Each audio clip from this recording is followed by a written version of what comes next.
It started with many deaths.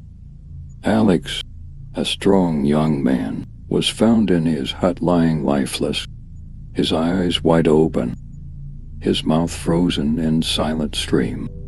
There were no cuts on his body, no blood, neither did he fight with anyone. His wife confirmed his heart had stopped beating.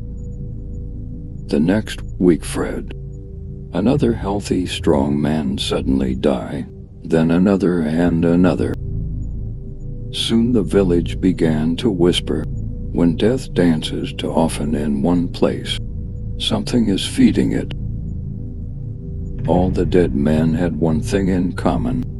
They had all spent time with a strange woman, a woman called Sophia.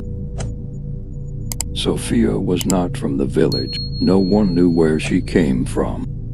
She came from nowhere, like a shadow.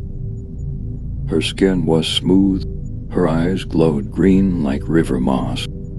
Her hair flowed like black water at midnight. Men followed her up and down like flies to a ripe fruit. She didn't shout, she didn't beg. She just looked and they came. But soon after being with her, they died mysteriously, peacefully and silently, as if something had taken their souls in the night. At first, people thought it was a coincidence, but upon further discovery, they had a second thought. Fear gripped the village like cold hands around a neck. Rumors began to spread that all the men that have died have slept with Sophia. The rumors spread like wildfire. Fathers started warning their sons to desist from Sophia. Wives hid their husbands. But some, unable to resist the urge, still went after her. They said she is too beautiful to be a curse. But the graveyard kept growing. The death toll rose as the day passed by. Over 50 men gone. Even the chief's son, warriors with charms and protection, all gone. The most shocking was the death of the village priest. All attributed to Sophia. The village was really breaking apart. They wake up every morning with wailing and tears, so the elders, in search of solution, walked deep into the forest, to the cave of the old oracle.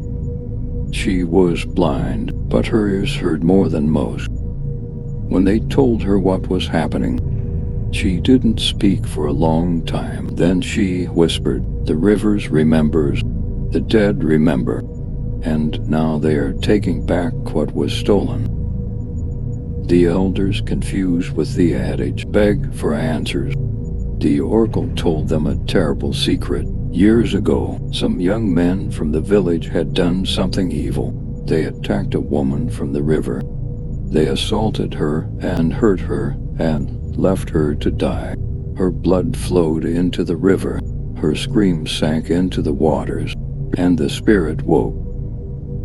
When the innocent cry, the spirits hear louder than the thunder. From the oracle's revelation, the elders realized that Sophia was not a woman.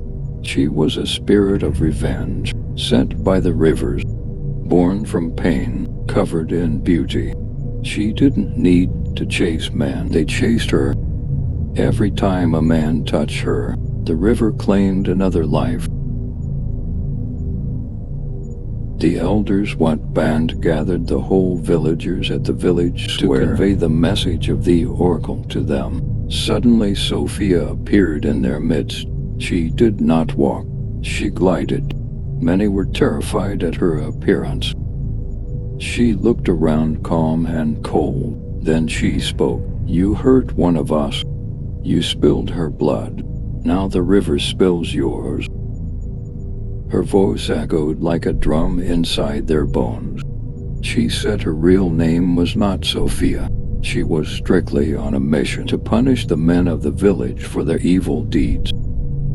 The villagers dropped down on their knees begging for mercy, but she told them that the river was still angry, and the only thing that will restore peace is sacrifice, repentance, and the truth. While they were still on their knees begging, she left. Before the next market day, the villagers built a shrine by the river. They offered sacrifices with goats and fowls to the river goddess. They truthfully confessed the evil they did and cried before the river goddess for mercy. That night, Sophia vanished. The deaths finally stopped.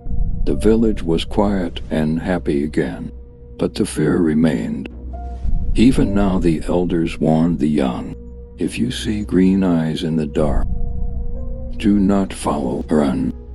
Some say she still watches from the river. Some say her reflection appears on quiet nights.